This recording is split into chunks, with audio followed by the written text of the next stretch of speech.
Comment pensez-vous qu'on pourrait articuler notre identité française et notre identité religieuse? Écoutez, je dirais comme saint François de Sales, il faut fleurir là où on a planté. C'est-à-dire que ce qui fait qu'un chrétien est un chrétien, c'est justement il dépasse sa simple identité nationale. Hein. Il est un étranger, il est quelqu'un de passage, il est citoyen des cieux. Donc c'est ce dont ça il doit témoigner, hein, c'est-à-dire non pas une fermeture sur le simple temps, mais aussi une ouverture sur l'éternité. Mais pour ce faire, il n'a pas à s'arracher de son identité nationale ou à s'opposer à son identité nationale.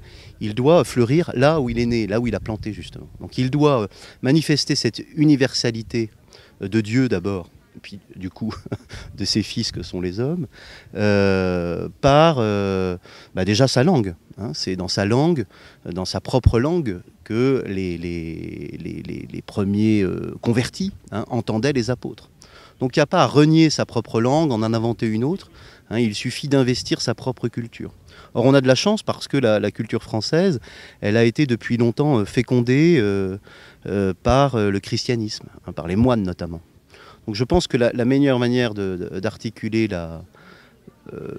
pas simplement mon identité religieuse, c'est-à-dire ma qualité de fils de Dieu, c'est de la vivre dans sa famille, dans sa propre langue, dans sa propre communauté de travail et puis aussi dans sa propre communauté nationale, en essayant de voir dans l'histoire de sa culture, dans l'histoire de sa famille, ce qui est propre à faire grandir l'Évangile, et puis aussi de regarder dans cette histoire ce qui est contraire à l'Évangile. Donc il y a la notion de vérité, vous voyez, la notion de révélation chrétienne, qui est au-dessus de l'idée de tradition culturelle.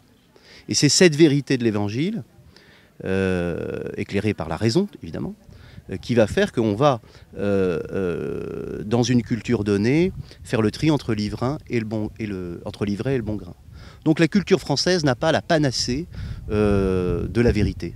Mais elle est une particularité, et pour l'instant elle a vécu de manière parfois très heureuse, mais aussi parfois très malheureuse. On pense à la Révolution française, la présence de chrétiens et la présence de fils de Dieu, la présence du message. Donc soit ce message est refusé par la France, soit ce message au contraire a été bien incarné.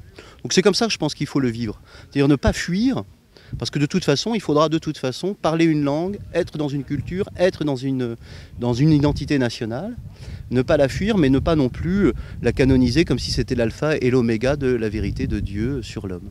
Donc on doit d'abord défendre le fait qu'on est citoyen des cieux et l'incarner dans une terre donnée.